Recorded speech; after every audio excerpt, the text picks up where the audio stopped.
जल्दी जल्दी बताते जाइएगा, एक बार क्विकली रिवीजन करते हैं। प्रोजेक्ट सेटअप कैसे होता है, कौन सा कमांड?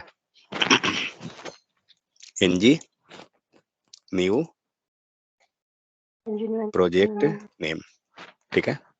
तो इस जिनका नहीं लिखा हुआ होगा अपना लिख ले सकते हैं। तो इसे क्या होता है, प्रोजेक्ट सेटअप। एक सेकंड, प्रोजेक्ट सेटअप के बाद स्टार्ट कैसे करते हैं प्रोजेक्ट को? npm स्टार्ट या ng सर्व, ठीक है, दो हुआ। तो ये दोनों हो गया आपका प्रोजेक्ट सेटअप रिगार्डिंग। सेकंड आते हैं, अगर आपके पास सारा src फाइल हो, मीन्स सारा प्रोजेक्ट फाइल हो लेकिन नोड मॉड्यूल्स नहीं है, तो कैसे आएगा? नोड मॉड्यूल्स, तो ये कैसे आता है? तो npm अपडेट या क्या दूसरा, इंस्टॉल, ठीक है। तो ये हो गया जिसके हेल्प से हमें नोड मॉड्यूल्स आ जाएगा। तो ये हुआ बेसिक कमांड।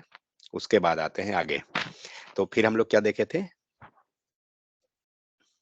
फिर हम लोग ने देखा फोल्डर स्ट्रक्चर के बारे में, ठीक है। एंगुलर का बेसिक एक आइडिया मिल गया कि क्या क्या होता है। उसको हटाइए, फोल्डर स्ट्रक्चर पे आते हैं। तो फोल्डर स्ट्रक्चर में तो सबसे पहला नोड मॉड्यूल्स क्या होता है, जल्दी जल्दी, तब अगला स्टार्ट करेंगे। नोड मॉड्यूल्स क्या करता है? जितना भी प्रोजेक्ट रिगार्डिंग लाइब्रेरी डिपेंडेंसी सबको ये मेंटेन करता है, ठीक है। तो इसको आप कह सकते हैं कि project related LIB library and packages को ये मेंटेन करेगा। अगर कोई लिख रहे होंगे चाहिए धीरे बोलिएगा। नोड मॉड्यूल्स, इसके बाद हम लोग फोल्डर देखते हैं कौन सा। तो पहले बाहर वाला देख लेते हैं। तो index.html एंड html.css, ये दोनों फाइल क्या है? index.html क्या करेगा एंड style.css, पता है तो बताइए जल्दी। index.html एंट्री पॉइंट है। ओके, दोनों ग्लोबल फाइल है। ठीक है, ग्लोबल फाइल है। ओके, और कुछ? और कोई नहीं। index.html क्या करता है, हमारा जितना भी कंपोनेंट है उसको HTML पेज पे मींस index.html ही लोड कराएगा। इसको हम बोल सकते हैं it will load all component, ठीक है। एंगुलर को सिंगल पेज एप्लीकेशन क्यों बोलते हैं? इसमें एक HTML फाइल होता है, क्योंकि यहाँ पे सिंगल HTML होता है इसीलिए। तो इसको आप बता सकते हैं सिंगल HTML फाइल, और उसका नाम क्या है? index.html। देखिए हम लोग रिवीजन कर रहे हैं तो बताइएगा तो आप ही का रिकैप होगा। index.html क्या हुआ? तो it will load all the component, fine. Next style.css, ये क्या है? तो ग्लोबल CSS है। अगर कोई भी, तो ये काम कब करेगा ग्लोबल CSS? तो ग्लोबल CSS में क्या होता है कि अगर इसमें हमने कोई स्टाइल लिख दिया तो क्या होगा कि अगर अपने कंपोनेंट पे पर्टिकुलर इंडिविजुअल कंपोनेंट पे अगर हम CSS नहीं देते हैं तो वो ग्लोबल CSS से ले लेगा। सपोज दैट यहाँ पे आपने H1 पे कोई स्टाइल लगा दिया और आप कंपोनेंट अपने कंपोनेंट पे कोई स्टाइल नहीं दिए हैं, ठीक है।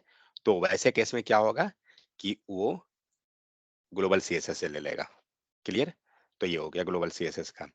नेक्स्ट फाइल हम लोग देखते हैं, जो मेन फाइल है कौन सा? तो package dot JSON. Next package dot lock dot JSON.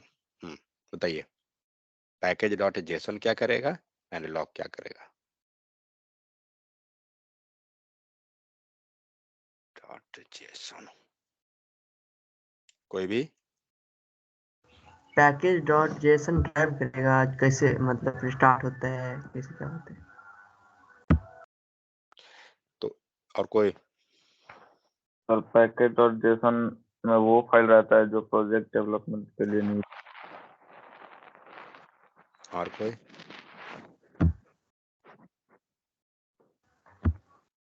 इसमें से अगर मैं बात इंपोर्ट करूं रहता है, अगर इतना इम्पोर्ट जो रहता लिखा है हूँ मेक फाइल। इसमें से अगर मैं बात करूं कि इम्पोर्टेंट क्या है इंटरव्यू पर्पस पे या रियल टाइम में, तो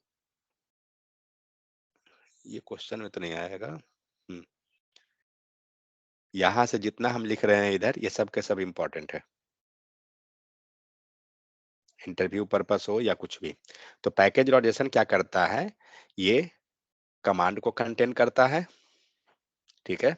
सेकंड, जो भी प्रोजेक्ट में डिपेंडेंसी है, ठीक है, डिपेंडेंट पैकेज है, DEPEN, स्पेलिंग क्या है, DEPENDENT, जो भी डिपेंडेंट क्या है पैकेज है, ठीक है, उसका क्या करेगा, वर्जन्स को कंटेन करेगा एंड लाइब्रेरी को, मींस उसका इंफॉर्मेशन ये रखेगा कि कौन कौन पैकेज रिक्वायर्ड है।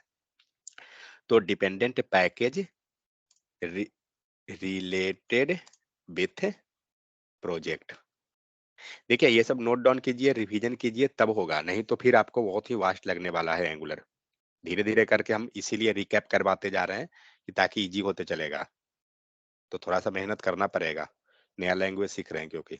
तो dependent package related with project, ठीक है, तो ये पैकेज डॉट जेसन कंटेन करेगा। आज क्योंकि तीसरा दिन हो गया, ये मैं फिर से बता रहा हूँ, और ये आज लास्ट दिन है क्योंकि कल से फिर आगे बढ़ जाऊंगा तो फिर नहीं आने वाला है पीछे। पैकेज लॉक क्या करेगा, जल्दी बताइए। रेफरेंस रखेगा जो इंस्टॉल पैकेज उसका, जो नोड मॉड्यूल्स में हमारा जो इंस्टॉल हो जाता है उसका रेफरेंस को ये कंटेन करता है। तो reference of all packages which is installed in, इनको आप इनसाइड बोल सकते हैं, इनसाइड नोड मॉड्यूल्स, ठीक है, MODULES, ठीक है। एक क्वेश्चन, मान के चलिए कि कोई पैकेज है, ठीक है, वो हमारे लोकल में अवेलेबल है, समझ गए, क्वेश्चन ध्यान से समझिएगा। कोई पैकेज है जो हमारा लोकल में अवेलेबल है, इसका मतलब क्या हुआ, लोकल में अवेलेबल मतलब कहाँ पर वो अवेलेबल है। कोई पैकेज है जो हम बात सिस्टम में, कर रहे हैं, वो सिस्टम में अवेलेबल है, लेकिन किस में अवेलेबल है, हमें रेफरेंस कहाँ मिलेगा, और वो किस फोल्डर में गया। हम बात कर रहे हैं कि हमें लोकल में वो इंस्टॉल्ड है, इसका मतलब किस फोल्डर में वो अवेलेबल है।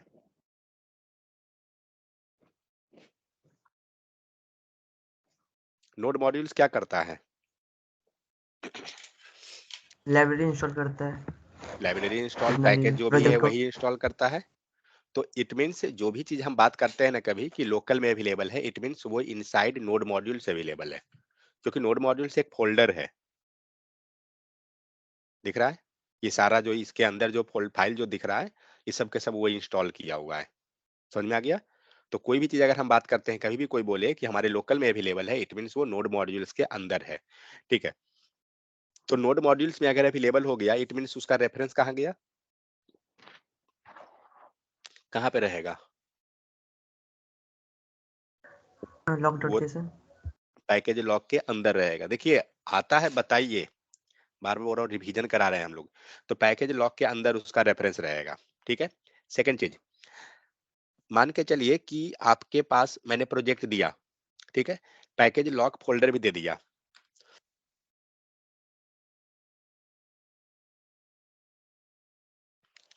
पैकेज लॉक फोल्डर भी आपको दे दिया, एंड पैकेज डॉट जेसन है। क्या आप श्योर हैं कि आप, मतलब मैंने npm इंस्टॉल नहीं किया, ठीक है, तो आप क्या श्योर हैं कि आपके पास वो पर्टिकुलर पैकेज जो है नोड मॉड्यूल्स में इंस्टॉल्ड है या नहीं है। क्वेश्चन फिर से, मैं पैकेज डॉट जेसन दिया है आपको, ठीक है, पैकेज लॉक आपके पास है, दोनों फोल्डर दोनों फाइल है, package dot JSON package lock भी है। तो क्या आप श्योर हैं कि आपके पास लोकल में वो पैकेज अवेलेबल है या नहीं। npm ये इंस्टॉल नहीं करेंगे तो पता नहीं चलेगा। ओके, मींस ये श्योरिटी कौन देता है, सपोज दैट कि हमने इंस्टॉल कर लिया है, तो हमें श्योरिटी कौन देता है कि वो पैकेज जो है हमारे प्रोजेक्ट में लोकल में अवेलेबल है, ये श्योरिटी कौन देता है। देखिए क्वेश्चन घूम रहा है इधर उधर जरूर, लेकिन सबका आंसर एक ही पॉइंट पे है, कहीं यहाँ वहां नहीं है। पैक तो ये ये श्योरिटी कौन देता है कि वो पैकेज हमारे लोकल में है, लॉक है। लॉग जैसा। ठीक है, क्योंकि कुछ भी हम इंस्टॉल करेंगे उसका रेफरेंस कहाँ जाएगा, पैकेज लॉक के अंदर जाएगा। मतलब क्वेश्चन जस्ट इधर उधर घूमेगा वो, लेकिन सबका सब लास्ट पॉइंट वो दो ही फाइल में, या तो पैकेज लॉक या नोड मॉड्यूल्स। मीन्स अगर आपके लोकल में है, इट मीन्स पैकेज लॉक के अंदर रेफरेंस आया उसका। ठीक है, सेकेंड चीज, तो एंगुलर डॉट जेसन ये क्या किया, क्या क्या कंटेंट करता था ये, तो जो भी प्रोजेक्ट और रिलेटेड, प्रोजेक्ट के routes and names. Project root name, okay, और कुछ port. Port number sir. Port number, okay, और कुछ पोर्ट एंड एंट्री पॉइंट आप बोल सकते हैं, एंट्री पॉइंट, और जो भी फाइल्स फोल्डर कुछ भी है उसका रेफरेंस यहाँ रहता है, reference of all file and folder. एक बार देखिए, देखिए जब आप पढ़िएगा ना, रियली मैं बताता हूँ तरीका इसको याद करने का, जब आप पढ़िए एक एक फाइल पे जाइए, ठीक है, जो भी चीज का आप पढ़ रहे हैं उसको ओपन करके और देखिए कि क्या क्या उसके अंदर है। आप दो तीन भी चीज को समझ जाइएगा वहां से ना कि क्या है, तो आपका वो इजी हो जाएगा। एंगुलर डॉट जेसन है, ओपन करते हैं पहले हम उसका फाइल को, और यहाँ देखिए क्या क्या है इसके अंदर, जाइए अगर तो प्रोजेक्ट का वर्जन को कंटेन कर रहा है ऊपर, ये सॉरी ये प्रोजेक्ट वर्जन नहीं है, हाँ दिख रहा है, इंडेक्स मेन, ये क्या है, पूरा उसका रेफरेंस रखा है। फिर आप नीचे जाइए तो स्टाइल्स फाइल का रेफरेंस रखा हुआ है जो ग्लोबल सीएसएस है। फिर यहाँ एसेट्स के लिए हम लोग रखे हैं तो उसका रेफरेंस है, मतलब एसेट्स क्या है, हमारा फोल्डर है। फिर आप देखिए यहाँ पे तो प्रोजेक्ट के साइज के बारे में रखा है। तो इट मीन्स क्या हो रहा है, तो एंगुलर डॉट जेसन क्या करता है, तो प्रोजेक्ट का फोल्डर एंड फाइल का रेफरेंस, पोर्ट नंबर को ये मेंटेन करता है, हम यहीं पे डिफाइन कर देते हैं। और फिर डिफरेंट डिफरेंट कमांड यहाँ नहीं रख रहा है, ये ध्यान रखिएगा, कमांड यहाँ कुछ नहीं है, यहाँ जो भी है वो रेफरेंस है फोल्डर वगैरह का, एंट्री पॉइंट और जो भी चीजें। इवन आप यहाँ देख सकते हैं पॉलीफिल्स डॉट टीएस, ये सब क्या है, हम लोग तो पाथ दिए हैं ना। समझ में आ गया, तो ये चीजें, तो जब भी आप उसको पढ़िए आप उसको ओपन करके पढ़िए। तो ये हो गया, इसके बाद फिर अगला जो आता है हमें, वो आता है ऐप रिलेटेड। ठीक है, तो सबसे पहला क्वेश्चन ऐप में, चलिए ओके, और एक यहाँ पे क्या है, तो एसेट्स हो गया जिसके अंदर हम एसेट्स को मेंटेन करते हैं बस।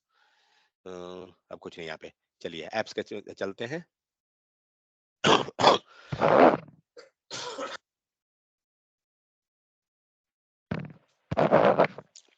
एप्स के अंदर अगर आप जाते हैं तो आपको कंपोनेंट और मॉड्यूल मिलता है। ठीक है, तो कंपोनेंट फाइल, ये सारा में देख रहे हैं कंपोनेंट लिखा हुआ है, तो ये सब कंपोनेंट में आया। तो ओके, तो रूट कंपोनेंट कौन है, और एक मॉड्यूल दिख रहा है लिखा हुआ, और रूट मॉड्यूल कौन है, root component and root module, प्रियंजन कौन है, root component and root module. Root का मतलब क्या हुआ, जब हम प्रोजेक्ट बनाते हैं तो हमें एक फाइल, आवाज आ रहा है ना, हाँ सर, ओके, जो बाय जब हम डिफॉल्ट प्रोजेक्ट की, प्रोजेक्ट में होता है वो रूट मॉड्यूल और हाँ, कंपोनेंट है। तो जो बाय डिफॉल्ट जो बन के आता है प्रोजेक्ट में वो कहलाता है रूट। तो बाय डिफॉल्ट कौन सा कंपोनेंट या मॉड्यूल बन के आया, तो एक फोल्डर बन के आता है जो ऐप नाम का, और ऐप के अंदर क्या होता है, तो ये सारा का सारा फाइल हमें बन के आ जाता है। तो बाय डिफॉल्ट जो कंपोनेंट एंड मॉड्यूल जो हम बात कर रहे हैं वो कौन है, तो ऐप मॉड्यूल है, एंड कंपोनेंट में बोला जाए तो ऐप कंपोनेंट है। अब आप ये सोचिएगा कि कंपोनेंट में तो चार फाइल है, लेकिन चारों का नेम क्या है, ऐप ही है, app dot component dot TS CSS जो भी है। तो जो भी यहाँ पे आया रूट कंपोनेंट या रूट मॉड्यूल कौन है, तो आप बोल सकते हैं app dot component, COMPONENT, app component and app module. Fine, तो ये चीज है। तो ये था पूरा का पूरा फोल्डर स्ट्रक्चर के बारे में। कोई दिक्कत है कि नहीं, कोई इसमें कोई भी पॉइंट पे तो बताइए, कोई पॉइंट जो समझ में नहीं आया या जो भी है तो आप बता सकते हैं। सब क्लियर सबको? चलिए अब चलते हैं हम लोग प्रोजेक्ट के एंट्री पॉइंट पे। सेकंड हम लोग जो पढ़े थे वो प्रोजेक्ट का फ्लो पढ़े थे कि कैसे हमारा प्रोजेक्ट वर्क करता है। तो प्रोजेक्ट फ्लो स्टार्ट कहाँ से होता है? तो जैसे ही हमने एनजी सर्व किया तो क्या हुआ? जब हम एनजी सर्व किए तो क्या हुआ? angular.json के अंदर गया। तो दो फाइल हम लोग यहाँ ले लेते हैं।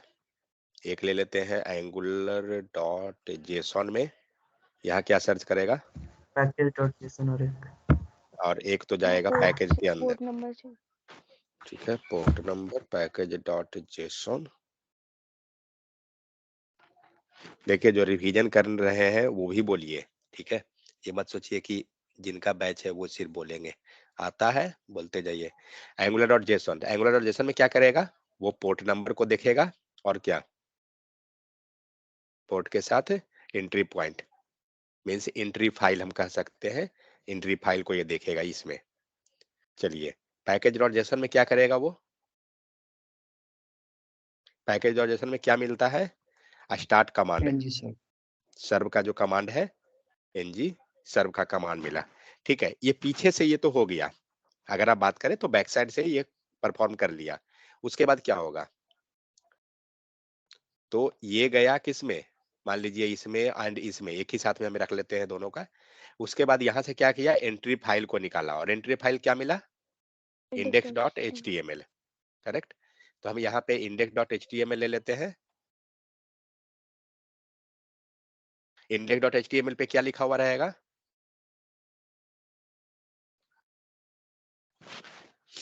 एक लाइन का कोड रहता है, क्या रहता है? App root. ठीक है, और ऐप रूट क्या है? Selector selector. सेलेक्टर। ठीक है, अब नेक्स्ट स्टेप क्या होगा? तो एनजी सर्व किए, index.html लोड हो गया, फाइन। एंट्री पॉइंट हमें मिल गया। और एक और एंट्री पॉइंट रहता है, मतलब entry point in the sense main जो एंट्री पॉइंट हुआ वो कहाँ से स्टार्ट होगा? तो ये जाएगा सबसे पहले किस फाइल में? main.ts में। मेन अब डॉट main.ts में ही क्यों गया? अगर आप angular.json को ओपन कीजिए, देखिए हर एक चीज के पीछे लॉजिक है। ऐसा कुछ नहीं है कि सब अपने मन से जहां मन कर रहा है जा रहा है, ऐसा कुछ नहीं है। सर्च कीजिए मेन, दिख रहा है? एक इंडेक्स हुआ जो इंडेक्स फाइल है, दूसरा कौन है? मेन फाइल है। तो ये जब स्टार्ट जब करेगा तो मेन फाइल में ही करेगा। ठीक है, चलिए तो main.ts में गया। main.ts में क्या सर्च करेगा? याद है? इसके बाद जाएगा कहाँ? bootstrap module मॉड्यूल बूटस्ट्रैप तो यहाँ मॉड्यूल। पे देखिए स्टार्ट करना है मीन्स बूट स्ट्रैपिंग करना है, ये ध्यान रखिए। तो बूट TRAP, तो बूट स्ट्रैप मॉड्यूल सर्च करेगा। क्या मिलेगा? कौन सा फाइल मिलेगा इसमें? app.ts यहाँ मिलेगा। जब मॉड्यूल लिखे हैं तो मॉड्यूल मिलेगा, ऐप मॉड्यूल। ठीक है, क्योंकि हम यहाँ पे लिख क्या रहे हैं? मॉड्यूल लिखे हैं नाम, यानी मॉड्यूल मिलेगा। ठीक है, ये गया किस में? ऐप मॉड्यूल में। ऐप मॉड्यूल में क्या सर्च करेगा? bootstrap module जब मॉड्यूल में हम आ गए तो अब क्या चाहिए उसको? कंपोनेंट चाहिए। ठीक है, तो बूटस्ट्रैप कंपोनेंट, तो इसका नाम क्या रहेगा लिखा हुआ? Bootstrap, BOOTSTRAP, bootstrap. और यहाँ पे क्या रहेगा? बूटस्ट्रैप में ये कंपोनेंट को रेफर करता है। ठीक है, तो कौन सा component? By default root app component. App component ठीक है, तो ऐप कंपोनेंट आ गया। अगला स्टेप, अब ये कहाँ जाएगा? तो इस कंपोनेंट फाइल पे चला जाएगा। तो अब हम लेते हैं इसको, क्या हो गया? व्हाइट सिलेक्ट हो गया क्या?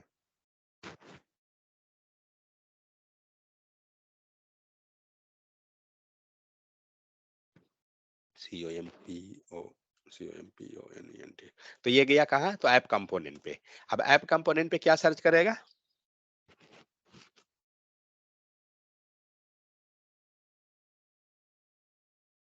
सेलेक्टर। देखिए मैं बार बार बोल रहा हूँ, पूरे फ्लो पे जरूर जाइए। ठीक है, मेरे पढ़ाने से कुछ नहीं होगा नहीं तो, क्योंकि हम लोग 2 दिन कवर कर लिए। रिवीजन मैं इसलिए करा रहा हूँ क्योंकि ये सब जो है यही सब बेसिक है, और ये समझ में आ गया तो आगे समझ में आ जाएगा, सब इजी मिलेगा।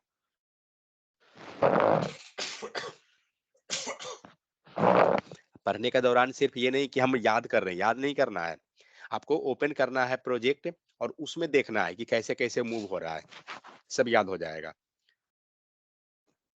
अब भूल जाइए कि आप यूनिवर्सिटी एग्जाम में जो याद करके जाते हैं वो भूल जाइए, वैसे कभी नहीं इंटरव्यू में होता है। ठीक है, यहाँ क्या सर्च करेगा? सेलेक्टर। सेलेक्टर में क्या रहेगा लिखा हुआ? App Root. रूट। ठीक है, ये रहा। अब यहाँ पे मिल गया ऐप रूट, इसके साथ साथ और क्या मिलेगा सेलेक्टर के साथ? टेम्पलेट यूआरएल, टेम्पलेट यूआरएल, इसमें ये सब नाम याद HTML होना फाइल का चाहिए सबको। रेफरेंस है। और ये टेम्पलेट यूआरएल में क्या File करेगा? URL. तो HTML फाइल HTML रहेगा। HTML.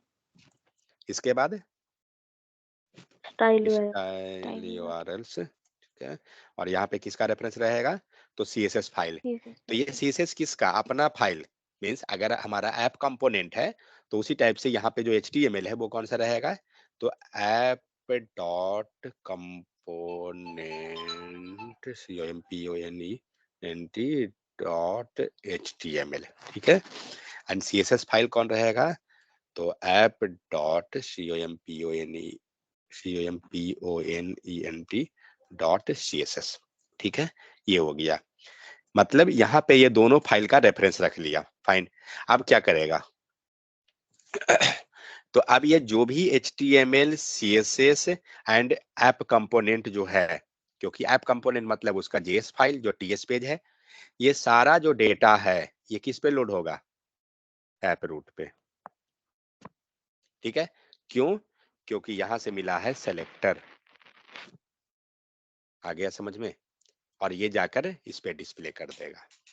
समझ में आ गया? ये चीज पूरा का पूरा एंगुलर का फ्लो है। इस तरह से क्या होगा? एप्लीकेशन आपका फ्लो करता है। तो ये क्वेश्चन आपको हो सकता है कि वो पूछे क्या कि एंगुलर का फ्लो क्या है। सेकंड चीज पूछा जा सकता है कि एंगुलर एप्लीकेशन स्टार्ट कैसे होता है, ठीक है। फिर आप मतलब पूछ सकता है कि एंगुलर को हम जब स्टार्ट करते हैं तो वो किस टाइप से हमारा कंपोनेंट लोड होता है, मीन्स कंपोनेंट या मॉड्यूल लोडिंग प्रोसेस क्या है, कैसे होता है। तो ये बहुत सारा चीज चलता है इसका, बट सबका आंसर क्या होगा? यही रहेगा। कोई दिक्कत? देखिए मटेरियल में सब लिखा हुआ है, आप एक बार जाइएगा, आपको इससे ज्यादा वहां पे लिखा हुआ है और प्रॉपर में। चलिए अब क्या करते हैं, कुछ कोड लिखते हैं, उसके बाद जो दो गो जो फाइल है उसको हम लोग पढ़ेंगे। तो अब क्या है, मान लीजिए हमारा चल रहा है ना प्रोजेक्ट, ठीक है, चल रहा है। ओ, पोर्ट नंबर चेंज किए थे, पोर्ट 201 है। तो किए 4201 कमेंट होता है क्या? नहीं होगा।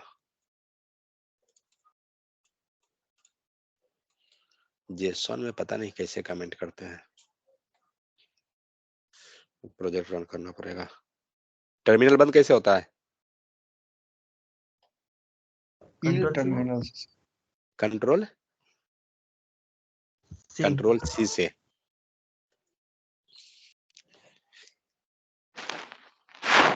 देखिए एक चीज आते हैं, यही सब चीज छोटा छोटा बेसिक चीज जो है ना, आपको एक फ्रेशर और एक्सपीरियंस में डिफरेंस करता है। क्योंकि अगर यही कोई जो नया जिसको नहीं पता है वो क्या करेगा, चुपचाप यहाँ से क्रॉस मार देगा। चलिए अब हम लोग क्या करते हैं ना कि हम लोग को कुछ फाइल क्रिएट करते हैं। अभी बाय डिफॉल्ट हमारे पास क्या है, एक रूट कंपोनेंट है, क्योंकि हम लोग को पता है कि जो भी कोड लिखाएगा वो कंपोनेंट में लिखाएगा, ठीक है। अन मॉड्यूल जो भी हमारा है, तो कोड जो लिखाएगा वो कंपोनेंट है, मॉड्यूल में नहीं लिखाता है। मॉड्यूल क्या है वो हम लोग आगे देखेंगे। तो अब मान के चलिए ये एक कंपोनेंट है, अब मुझे क्या करना है, दूसरा कंपोनेंट क्रिएट करना है। मीन्स मान के चलिए इसको बंद करते हैं। तो यहाँ पे हमने कुछ कोड लिख दिया, ठीक है। अब हम चाहते हैं कि कुछ और कोड लिखें। मान लीजिए मुझे एक होम पेज बनाना है, गैलरी बनाना है, तो हम कैसे क्रिएट करेंगे? तो हम लोग एक पहले यहाँ एक सैंपल लिख लेते हैं। क्या क्या क्रिएट करेंगे? होम, ठीक है, GALLER गैलरी, एंड एक और ले लेते हैं अबाउट। 3 पेज मुझे क्रिएट करना है। कैसे क्रिएट करेंगे? ये पेज को हम इग्नोर करेंगे। तो पहला चीज क्या है कि जो पेज क्रिएट होगा उसको बोलते हैं कंपोनेंट, ठीक है। तो यहाँ पर पेज का मतलब कंपोनेंट, स्पेलिंग हो सकता है मिस्टेक, COMPONENT, कंपोनेंट। तो यहाँ जो पेज क्रिएट होगा वो क्या होगा, कंपोनेंट। तो इसमें पेज क्रिएट करने के लिए दो प्रोसेस है। एक आप तो कमांड से होगा, जो भी होगा कमांड लाइन से चलता है। तो NG G फॉर जनरेट, ठीक है। तो आप इसको या तो पूरा लिखिए जनरेट, या आप नॉर्मल G लिख दीजिए, काम चलेगा। तो NG मतलब क्या हुआ, एंगुलर, G मतलब हुआ जनरेट, इसके बाद C मतलब कंपोनेंट और कंपोनेंट का नाम, ठीक है। ये होता है, इसको मैं नीचे लिख देता हूँ, NGGENERAT generate, COMPONENT component and COMPNAME name. समझ में आ गया, NAME। तो ये होता है कंपोनेंट का कमांड, इसे भी याद हो जाएगा। तो कभी कभी इंटरव्यू में पूछ देता है ये भी चीज कि कंपोनेंट क्रिएट करना है तो कैसे करेंगे।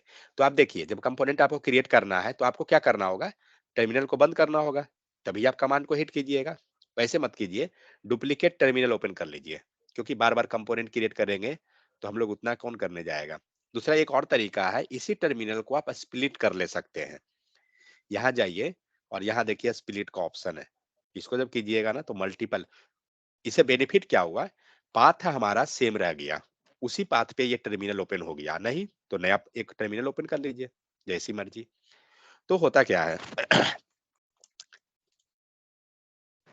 कमांड लिखिए NG G फॉर जनरेट। एक चीज ध्यान रखिएगा कि प्रोजेक्ट हम रन जो करते हैं ना, कहाँ करते हैं, क्योंकि हो सकता है कि आप गलती भी कर सके। तो सबसे पहले चलिए फोल्डर में, इसके अंदर जाइए, ये ध्यान रखिएगा कि जहां आप कमांड हिट कर रहे हैं उसी लोकेशन पे नोड मॉड्यूल्स फोल्डर होना चाहिए। अगर नोड मॉड्यूल्स फोल्डर नहीं है, प्रोजेक्ट रन नहीं होगा, आपको इशू दे देगा। जैसे मान के चलिए मैं यहाँ जाता हूँ ट्रेनिंग फोल्डर में, ठीक है। तो CMD ओपन करते हैं, लोकेशन क्या है, पाथ लास्ट में ट्रेनर है, ठीक है। चलिए टर्मिनल में ही देखते हैं उसी चीज को हम हिट करके क्या होता है। CD डॉट डॉट पीछे चले जाते हैं। अब आपका पाथ क्या है, ट्रेनर, सेम पाथ पे हमने आया यहाँ पे ट्रेनर पे, और ट्रेनर फोल्डर के अंदर कोई नोड मॉड्यूल्स नहीं है। चेक करते हैं NG सर्व करके, देखते हैं क्या होता है। क्या दिया, this command is available when running angular CLI outside A work space. आप क्या कर रहे हैं, जो आपका वर्क स्पेस है एंगुलर का CLI का, आप उससे बाहर आ गए हैं, यहाँ पे कोई है ही नहीं, मतलब तो आपको क्या करना है, आप इसके अंदर जाना है, क्योंकि यहाँ नोड मॉड्यूल्स है, इस पाथ में हमें रन करना है। इट मींस आप पाथ दे सकते हैं, लास्ट में क्या है, ट्रेनिंग है। तो हमारा जो चलेगा वो कहाँ चलेगा, ट्रेनिंग, ट्रेनिंग के अंदर चलेगा। अब जो पाथ आया क्या आया, ट्रेनिंग, ठीक है। अब मान के चलिए यहाँ तो निकाल लिए, अब हम किसी के अंदर चले गए, सपोज एक फोल्डर के और अंदर चले जाते हैं, SRC पे चले गए। अब यहाँ पे रन करते हैं NG सर्व, होगा या नहीं देखते हैं। क्या दिया, 4200 is already is in use, ठीक है, मतलब यहाँ पे हमारा रन हो रहा है, समझ गए। तो इसको नो कर दीजिए,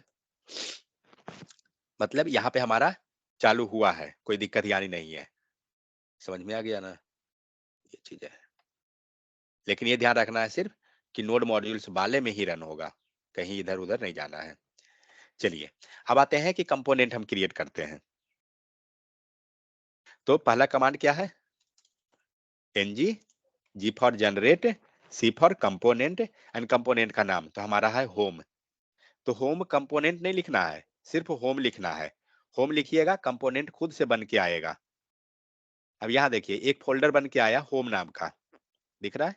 और जब आप इसको ओपन कीजिएगा तो इसके अंदर देखिए तो आपको क्या क्या आया, home related, home component dot CSS, home component dot HTML, spec और component dot TS, 4 file generate हुआ। यहाँ देखिए जब फाइल जनरेट होगा ना तो यहाँ पे आपको दिखाएगा कि क्या हुआ है। क्रिएट में दिख रहा है home component dot HTML dot CSS spec, जो भी है यहाँ चारों फाइल, ठीक है। तो ये चीज होता है। तो जब भी हम क्रिएट करेंगे कंपोनेंट, हमें 4 चीज ऑटोमेटिक बन के आएगा। तो ये तो रहा होम पेज का। आते हैं दूसरा, दूसरा क्या रख रहे थे, तो कमांड लिखना है ना, तो अगर पीछे कमांड लिखे हैं और आप चाहते हैं उसी को हम यूज कर ले, फिर ना लिखे दोबारा, आप ऊपर का एरो मार्क दाबिएगा तो हिस्ट्री मेंटेन करता है, तो वो आपको आ जाएगा। ठीक है, तो होम हुआ, ये हटाइए एंड मान लीजिए हमें चाहिए GALLERY गैलरी, ले लीजिए डायरेक्ट। अब यहाँ पे देखिएगा होम के जगह पे वहां पे देखिए जनरेट हुआ दूसरा फाइल, दूसरा फोल्डर। अब गैलरी में देखिए ऑटोमेटिक 4 फाइल आपको जनरेट होकर आया, ठीक है, जिसमें से एक HTML CSS स्पेक इस टाइप से रहा, ये हो गया। एक और कोई है अबाउट, चलिए फटाफट इसको भी कर दे, ABOUT हो गया। 4 फोल्डर जनरेट, कहाँ गया टर्मिनल, बंद हो गया, ओके।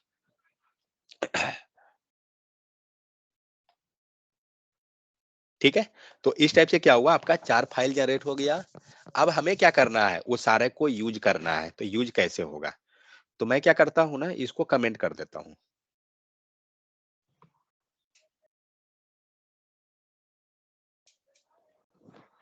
ठीक है, 1 सेकंड रुकिएगा।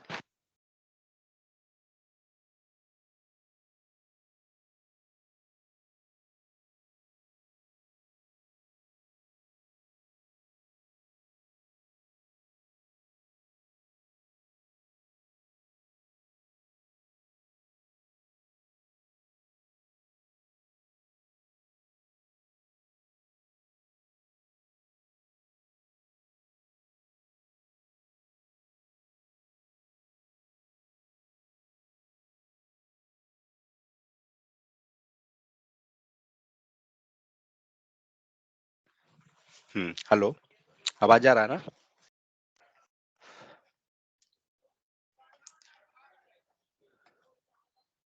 आवाज आ रहा है क्या? Yes sir.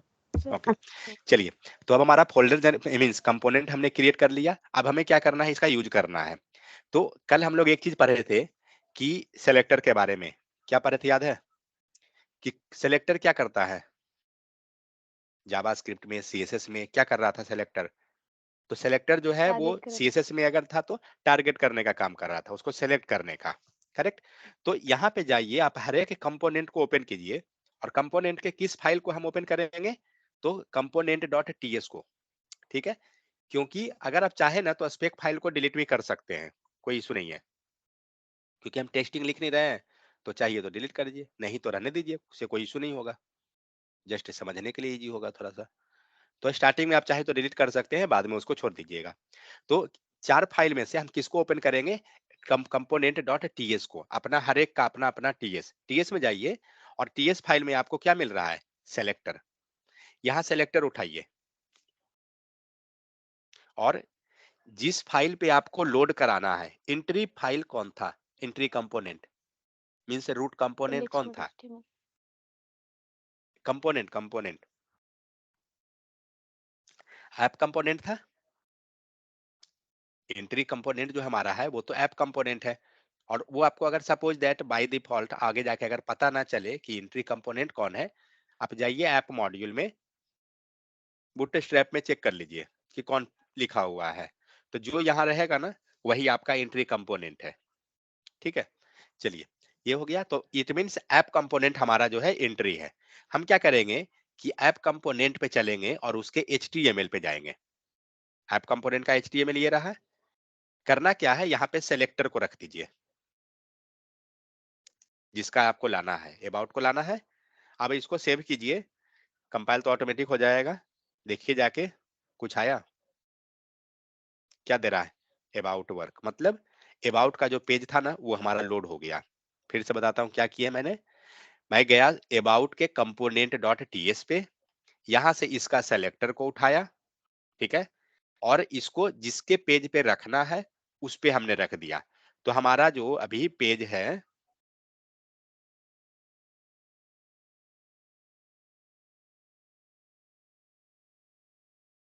पेंट से समझिए ज्यादा इजी समझ में आएगा, ये कौन है, ऐप कंपोनेंट, ऐप कंपोनेंट का कौन फाइल,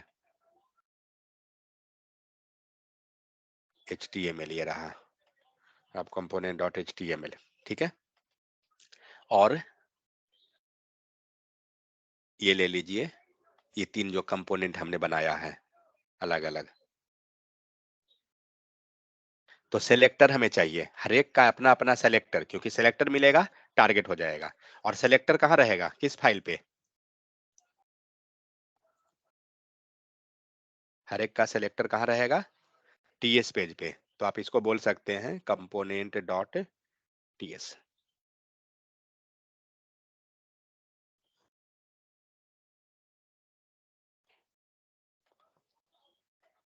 समझ में आ गया। तो जितना का कंपोनेंट डॉट टीएस है, हर एक में उसका सेलेक्टर है। तो सेलेक्टर को उठाइए और कहाँ रख दीजिएगा, ऐप कंपोनेंट डॉट एचटीएमएल पे। एक नेमिंग कन्वेंशन अपना अपना सबका है। जो भी सिलेक्टर है ना, एक्चुअली सिलेक्टर हर एक का सिलेक्टर स्टार्ट होगा ऐप से, ठीक है, ऐप से स्टार्ट होगा। और जो फाइल का नेम है वो उसका नाम रहता है। तो ऐप हाइफन इस टाइप से आप रख सकते हैं बिना देखे भी। कंपोनेंट इसमें जाइए, इसका सिलेक्टर को देखिए क्या लिखा हुआ है, ऐप हाइफन गैलरी। होम का सिलेक्टर में जाइए, क्या लिखा हुआ है, ऐप हाइफन होम। तो आप एक चीज क्या देख रहे हैं कि हर एक का सिलेक्टर में ऐप हाइफन लिखा हुआ है और जो फाइल का नाम है वो रहता है। तो आप आंख बंद करके भी लिखिएगा ना तो काम चल जाएगा। तो जैसे हमने क्या किया कि यहाँ पे पहला सेलेक्टर जो था ऐप हाइफन होम रख दिया, दूसरा में ऐप हाइफन गैलरी जो भी हमारा है, और तीसरा में ऐप हाइफन सपोज अबाउट है तो अबाउट रख दिया। और ये एक्चुअली में किस पे रख रहे हैं, ये ध्यान रखिएगा फाइल को, ये हमने रखा है HTML पे। क्यों रख रहे हैं HTML पे, क्योंकि ये एक HTML टैग की तरह है, ठीक है, हम उसको सेलेक्ट किए हैं। सेकेंड चीज, सेलेक्टर में हर एक में अपना अपना नाम है। तो मान के चलिए ये रहा ऐप हाइफन होम,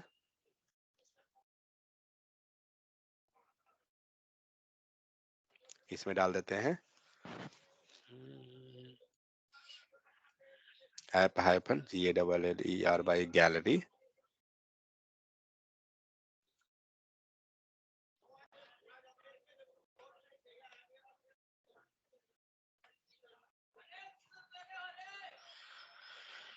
और इसमें दे दीजिए तीसरा ऐप हाइफन कौन है, ABOUT। समझ में आ गया। तो तीनों का सेलेक्टर किस पे है, तो ये है आपका टीएस पेज पे।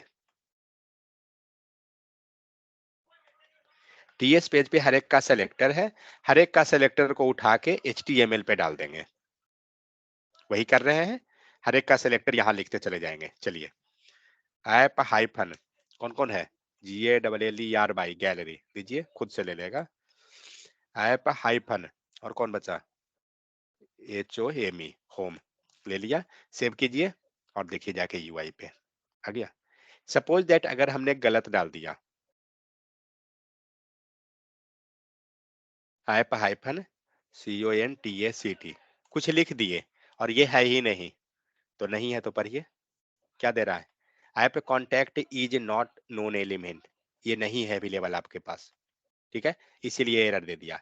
सपोज दैट ये गैलरी लिखने में ही आपने क्या किया कि इसको गलती कर दिए, ऐप हाइफन GALL ऐसा कुछ लिख दिए, एरर देगा क्योंकि ये है ही नहीं। ये हम लोग आगे समझेंगे कि कैसे पता चला कि नहीं है, ठीक है। तो ये आ गया। अब इसको जो डिजाइनिंग करना है आपको, अपना अपना पेज में जो लिखना है कंटेंट को लिखिए। तो मान के चलिए मैं चलता हूँ इस पे, एंड बाय डिफॉल्ट जो है ना आपको एक लाइन का कोड लिख के आ जाएगा जैसे ही कंपोनेंट क्रिएट करते हैं, तो आपको आता है। तो हम यहाँ पे H1 लेते हैं, एंड H1 में ये किसका है, तो अबाउट,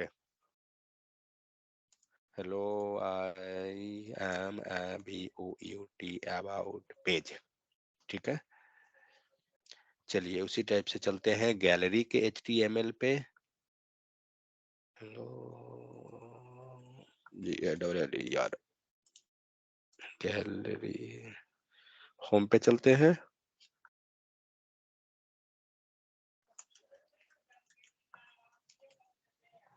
होम, एक चीज ध्यान रखिएगा, फाइल अगर सेव नहीं होगा आउटपुट नहीं आएगा।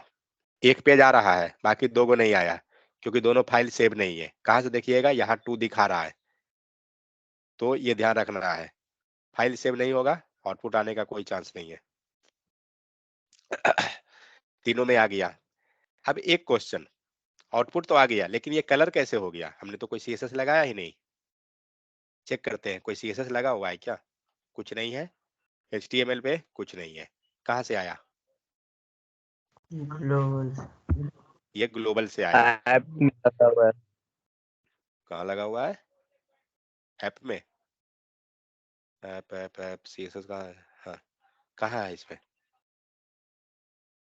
ये जो है स्टाइल डॉट सीएसएस से आया, क्योंकि ये ग्लोबल है। ठीक है, क्योंकि हम लोग वहां पे जो हम लोग टैग लिए हैं वो एक्चुअली H1 लिए हैं, और वहां पे H1 को ही हमने यहाँ पे टारगेट किया था, इसीलिए ग्लोबल से।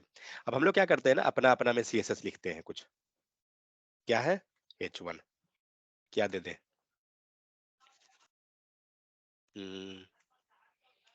बॉर्डर ही दिया हुआ है ना, बॉर्डर हाइफन टाइप होता है, क्या स्टाइल होता है, क्या होता है? Hyphen style. चलिए इसमें हम देते हैं डैश, देखते हैं क्या होता है।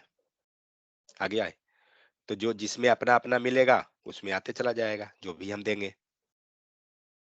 कोई और में दे देते हैं CSS, ये रहा बॉर्डर। चलिए बॉर्डर नहीं देते हैं, इसमें हम लोग ऑफसेट दे देते हैं। कैसे लिखते हैं ऑफसेट?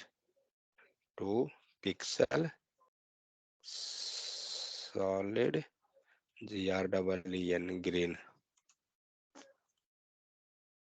नहीं आया? अच्छा गलत लिखा गया क्या? सर आउटलाइन डिफाइन करेंगे तभी ना होगा।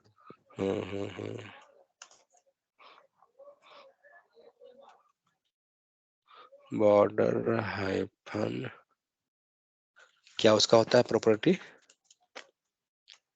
आउटलाइन होता है सर। आउटलाइन वो बॉर्डर के टाइप का प्रॉपर्टी मिलता है क्या? 2 पिक्सल। हाँ सर। बॉर्डर से बाहर आता है, वही होता है बॉर्डर से हाँ बाहर। हाँ, अच्छा मतलब वो मैंने यहाँ गलती लिख दिया, ये एक्चुअली आउटलाइन लिखना था मुझे।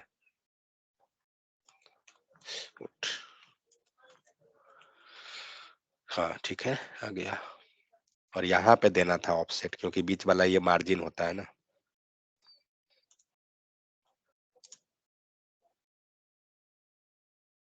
Ten pixel solid. सर सिर्फ पिक्सल में वैल्यू देते हैं। सिर्फ पिक्सल रहेगा? हाँ पिक्सल रहता है ना उसका। भाई CSS नहीं दिया। हो गया सर, वो स्पेस नहीं क्रिएट कर रहा है क्या? वो बॉर्डर एंड आउटलाइन के बीच में ज्यादा दीजिएगा तो ज्यादा होगा। चलिए 20 दे देते हैं। नहीं है वो, छोड़िए हटाइए, उसको नहीं मतलब है। चलिए अब क्या हुआ, तो हमने इसमें अपना CSS कहाँ से आया, तो पर्टिकुलर अपने से आ रहा है। इसमें हमने ग्लोबल प्लस अपना मिक्स कर दिया, और नीचे में आपको ग्लोबल CSS है। तो इस टाइप से क्या है कि आपको अपना में चाहिए, इंडिविजुअल में आप अपना CSS लिखते जाइए। इट मीन्स हम लोग किए क्या है, तो अपना पेज पे जाइए, यहाँ हमने HTML दे दिया और यहाँ पे हमने उसका अपना CSS दे दिया। ठीक है, आप चाहे तो यहाँ पे भी लिख सकते हैं CSS, ऐसा नहीं है, जैसे लिखते थे स्टाइल लगा के सेम वैसे ही कुछ देना है तो यहाँ पे आप दे सकते हैं। मान लीजिए चलिए कलर ही दे देते हैं। ठीक है, तो इसके पास क्या है, 3 तरह का CSS हो गया। एक तो अपना पर्सनल फाइल में, प्लस से ग्लोबल, और प्लस से इनलाइन जो लिखे हम लोग, तो तीनों यहाँ CSS हो गया। ठीक है, एक चीज ध्यान रखिएगा कि जो हम लोग स्टाइल जो लिखते हैं ना, इस टाइप से भी CSS वो भी लिख सकते हैं। आप इस टाइप से भी लगा के लिख सकते हैं, कोई फर्क नहीं पड़ेगा। मतलब पूरा का पूरा जैसे हम HTML CSS में करते हैं सेम वही है। तो यहाँ पे बेनिफिट ये होता है कि सब सेपरेट फाइल आपको बन के आ जाता है, और सेकंड चीज आपको फाइल अटैच नहीं करना पड़ेगा। क्यों? जिसे कि जो हम लोग HTML में जो रेफरेंस देते हैं नहीं करना है, क्योंकि यहाँ पे ऑलरेडी वो अटैच ऑटोमेटिक होके आएगा, तो आपको कोई पाथ देना या ये सब चीज का जरूरत नहीं है। ठीक है, चलिए तो हम लोग क्या देख लिए कि कंपोनेंट मान लीजिए इस टाइप से क्रिएट करके और सेपरेट सेपरेट सबको हम कहाँ कॉल कर रहे हैं, रूट वाले पे। ठीक है, क्यों कॉल कर रहे हैं रूट वाला पर, मान लीजिए ये नीचे ऊपर आ रहा है, आपको कोई नेविगेशन बार बनाना है तो आप क्रिएट कर सकते हैं। एक मान लीजिए हमने ले लिया ऐप हाइफन नेव, ठीक है, इस टाइप से क्रिएट कर दिया एक कंपोनेंट, और उसमें जो भी चीज लगाना है लगा दीजिए। तो एक हम लोग जो कि क्रिएट करते हैं, ng for generate, c for component, nav bar नेव बार। ये सही हो गया ऑटोमेटिक, क्योंकि इसको कंपोनेंट मिल गया। यहाँ रहा ऐप नेव बार। अब मान लीजिए आप नेविगेशन बार आपको कुछ सेट करना है उसमें, तो ये रहा, मान लीजिए आपको लिखना है यूएल, उसके अंदर आप li, ठीक है, और मान लीजिए रहा होम, फिर आपको हुआ li, फिर आया about अबाउट, सॉरी अबाउट, फिर उसी प्रकार से आपको लिखना है GALLERY गैलरी, जो भी चीज। चलिए, तो आ गया ये तीनों। जो भी आपको स्टाइलिंग करना है उसके पर्टिकुलर में कर दीजिए, बस आ जाएगा। ठीक है, तो इस टाइप से हम लोग क्या करेंगे, जितना कंपोनेंट क्रिएट करना है कीजिए, कंपोनेंट कॉल करने के लिए उसका सेलेक्टर हम कॉल करते चले जाएंगे। अब बेनिफिट देखिए हेलो ये क्या सर। हुआ। हाँ सर आप अबाउट गैलरी होम नैप बार जो बनाए हैं और हाँ, इंपोर्ट हो जा रहा है, ऑटोमेटिक हो जा रहा है ऐप कंपोनेंट में, कैसे हो रहा है सर, कहाँ पे इंपोर्ट हो रहा है? ऐप कंपोनेंट में मतलब कहाँ पर? अब डायरेक्ट उसमें रेफर दे रहे हैं, इंपोर्ट तो नहीं कर रहे हैं ना, डायरेक्ट कैसे आ जा कुछ रहा नहीं, है? हाँ कुछ नहीं करना है, रेफरेंस पाथ आपको सिर्फ देना है, पाथ नहीं देना पाथ है, तो पाथ नहीं इंपोर्ट नहीं देना करना है, है। नहीं क्योंकि मैंने पहले ही क्या पढ़ा था, सेलेक्टर। ठीक है, इस सेलेक्टर के हेल्प से क्या हो रहा है, ये जो सेलेक्टर यहाँ लिख रहे हैं तो इससे तो सेलेक्ट कर लिया ना पर्टिकुलर कंपोनेंट को। तो यही हम लोग कल पढ़ रहे थे ना सेलेक्टर के बारे में, कि सेलेक्टर क्या कर रहा है, जैसे ही आप यहाँ पे ऐप हाइफन होम लिखे हैं, ये सर्च किया कि कहाँ पे ऐप हाइफन होम है, सेलेक्टर लिखा हुआ है, तो इसको कहाँ मिला, इस पेज पे मिल गया। ये क्या किया कि उस कंपोनेंट को पूरा उठा लिया। कैसे उठाया, जो देखिए, मान लीजिए हम लोग चलते हैं ऐप ये नेव बार पे, इस पे आया, इस सेलेक्टर को उठाया इसने, ठीक है, और इसी सेलेक्टर में क्या मिला, template URL and style URL, ये दोनों से एचटीएमएल और सीएसएस का फाइल उठ गया। एंड इस सेलेक्टर के हेल्प से ये पूरा कंपोनेंट जो जावास्क्रिप्ट का कोड हम लिख रहे हैं यहाँ पे, ये उठ गया। मीन्स सेलेक्टर से अगर बात किया जाए तो सेलेक्टर के हेल्प से ये पूरा जो ये फोल्डर है ना, ये रेफर कर गया है।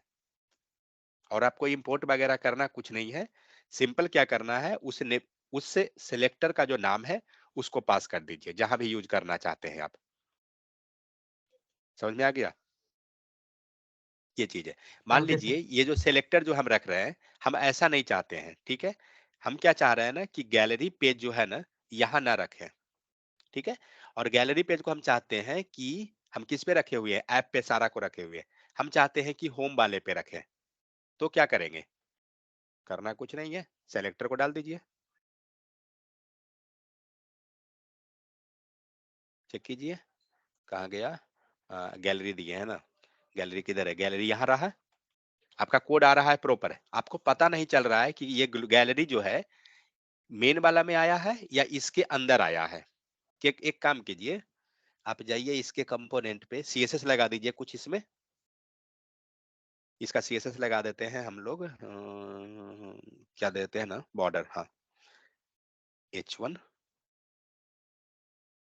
ठीक है, border 10, sorry 10 pixel solid red,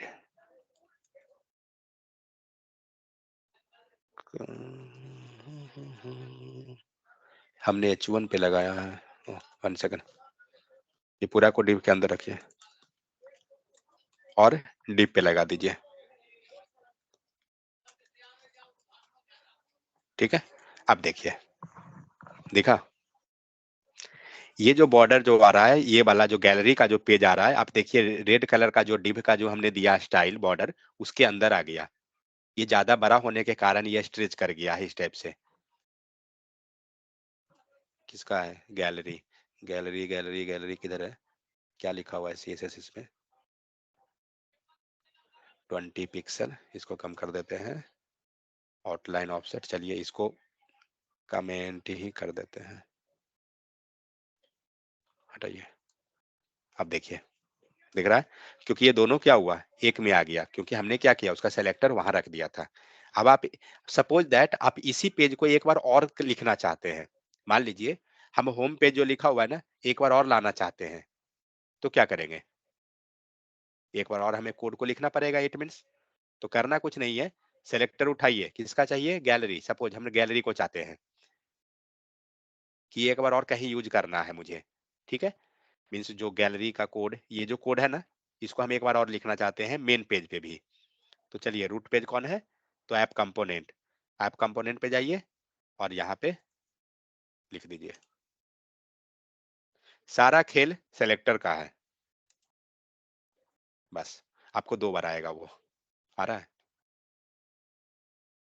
ऊपर भी है ऐप गैलरी और नीचे भी है ऐप गैलरी। मतलब जो भी कोड इसमें आप लिखिएगा इस पेज में, वही कोड आपको यहाँ पे रिफ्लेक्ट करेगा, क्योंकि हमने उसी सेलेक्टर को 2 जगह यूज कर दिया। कोई डाउट है कि नहीं? जितना बार आपको यूज करना है ना, मान लीजिए आपको जितना बार भी लिखना है, आप चुपचाप उसका सेलेक्टर लिखते चले जाइए, उतना बार रिपीट। मान लीजिए यही वाला, अब देखिए क्या होगा, दिख रहा है? उतना बार वो रिपीट होते चला जाएगा। ये नहीं है कि कोड को बार बार लिखना है, नहीं। यही तो मेन बेनिफिट है कोई भी फ्रेमवर्क का, कि आप कोड को क्या कर रहे हैं, रीयूज कर रहे हैं। मान के चलिए यही काम अगर HTML में करते तो क्या करना होता, उतना बार ये कोड लिखना पड़ता। अगर आपको 4 बार चाहिए तो 4 बार लिखना पड़ता है, लेकिन यहाँ पे लिखना नहीं पड़ेगा 4 बार। आपको वही पेज फिर से लाना है, आप कॉल कर दीजिए। समझ गए? कोई डाउट है बताइए किन्हीं को? ये था पूरा कंपोनेंट के बारे में, कि हम लोग कंपोनेंट कैसे कॉल करते हैं। कोई भी कोड लिखना है तो इस टाइप से आप लिख सकते हैं। तो कुछ पेज बना के आप ट्राई कीजिएगा कि कैसे कैसे बनाते हैं, तो समझ में आएगा। मैं ये कोड पुश कर देता हूँ। तो हम लोग जो डिस्कस किए हैं एक्चुअली, ये डेज नंबर 5 का है। सर मटेरियल एक्सपोर्ट और इंपोर्ट का यही प्रोसेस है ना? क्या चीज? एंगुलर में एक्सपोर्ट और इंपोर्ट का यही प्रोसेस है ना, जो कौन सा आपने प्रोसेस? नहीं बताया? समझा। Export and import. तो वो ऑटोमेटिक हो जाता है। हम कहाँ कर हाँ रहे हैं कुछ ऑटोमेटिक भी। है। नहीं तो वही मैं पूछ रहा हूँ। हाँ, तो इंटरनली तो वो उसके बिना थोड़ी होगा। जी। आप अगर आप कोड आपको और अगर डीप में जाना है तो आप कोड को देखिए, तो यहाँ पे क्लास एक्सपोर्ट किया हुआ है, तभी तो ये हुआ। और ये क्लास एक्सपोर्ट हुआ है, आगे हम लोग जब पढ़ेंगे तो मैं बताऊंगा। एंड यहाँ पे वो इंपोर्ट हुआ है, जी दिख सर। रहा है? तो वहां एक्सपोर्ट हुआ तभी मिला है। नहीं तो देखिए एक चीज और करते हैं इसको, ये एक्सपोर्ट हटा दीजिए। कोई एरर नहीं है यहाँ पे, बट आपका ये वर्क नहीं करेगा। दे दिया, क्योंकि आप इंपोर्ट नहीं किए हैं। यहाँ पे मिसिंग दिखा रहा है ना, export nav bar was not found in the component module has no export. क्योंकि आप इंपोर्ट कर रहे हैं उसको, लेकिन आप एक्सपोर्ट नहीं किए। तो एक्सपोर्ट नहीं किए तो कैसे किसी को मिलेगा? तो इसको हम लोग आगे चल के पढ़ेंगे धीरे धीरे, अभी फिलहाल उस सब पे दिमाग मत लगाइए, ठीक है? सेकेंड चीज, अगर कोई भी कोड में चेंजेस कीजिए और मान लीजिए कि अगर वो रिफ्लेक्ट नहीं कर रहा है ना, मान लीजिए कि हमने कोई इंडेक्स फाइल में चेंजेस कर दिया और अगर वो रिफ्लेक्ट नहीं कर रहा है, सर्वर बंद कीजिए, फिर से चालू कीजिए। क्योंकि आपने जो चेंजेस कर दिया, क्योंकि बहुत बार ऐसा कभी कभी होता है, कैचे के कारण वो सब हो जाता है। तो अगर मान लीजिए कोई कंपोनेंट में ही क्रिएट कर रहे हैं और नहीं आपको दिख रहा है, तो आप सर्वर बंद कीजिए, फिर से चालू कीजिए। बंद मीन्स कंट्रोल C, ठीक है? तो वो ले लेगा फिर दोबारा में, ठीक है? तो हम लोग यहाँ पे पढ़ रहे थे, तो क्या चीज था जो देख लीजिए, व्हाट इज एंगुलर कंपोनेंट। तो कंपोनेंट होता क्या है? तो component is a main building block of angular application. It will encapsulate, क्या क्या चीजें कंटेंट करता है? HTML, markup, logic of view.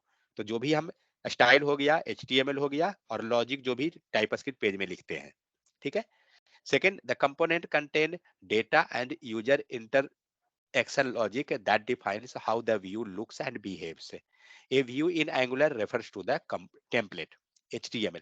Means जो भी हम व्यू लिख रहे हैं, जो UI पे आ रहा है, वो किसके हेल्प से आ रहा है? HTML के हेल्प से। ठीक है, तो ये रहा HTML का 4 फाइल। कैसे कैसे क्रिएट करते हैं, यहाँ पे लिखा हुआ NGGC कंपोनेंट, इसके बारे में भी आपको नीचे मिल जाएगा लिखा हुआ कहीं पे। तो यहाँ पे डिजाइनिंग और जो भी है ये सब रहा। फिर CSS का फाइल हो गया, main.ts जो भी है, ये सब से कोई मतलब नहीं है। आगे ये सब पढ़ेंगे मेटा डेटा और क्या होता है, ये सब चीज के बारे में। तो यहाँ पे है डिटेल में दिया हुआ कि इंपोर्ट, यहाँ पे इंपोर्ट हो रहा है, फिर जाकर ये कंपोनेंट का डेकोरेटर कहलाता है, ये सब चीज। तो इसको हम लोग अगले बार में पढ़ेंगे, अभी फिलहाल नहीं, क्योंकि इंटरनली बहुत सारा प्रोसेस हो रहा है, वो क्या हो रहा है उसको हम लोग समझेंगे। ठीक है, बट पूरा का पूरा कंपोनेंट यही है। तो इसमें से आपको इंटरव्यू क्वेश्चन क्या बनता है, तो मोस्टली आपको पूछा जाता है कि व्हाट इज कंपोनेंट। ठीक है, आज जो हम पढ़े हैं उसके हिसाब से अगर मैं क्वेश्चन पे बात करूं सिर्फ, तो व्हाट इज कंपोनेंट। ठीक है, और आगे जो क्वेश्चन बनेगा वो हम फिर बताएंगे, इसमें से और भी बनता है बहुत सारा। तो कंपोनेंट को थोड़ा डीप में जब जाएंगे तब हमें मिलेगा। ठीक है, तो क्या कीजिएगा कि इस पे एक बार प्रैक्टिस करके देखिएगा।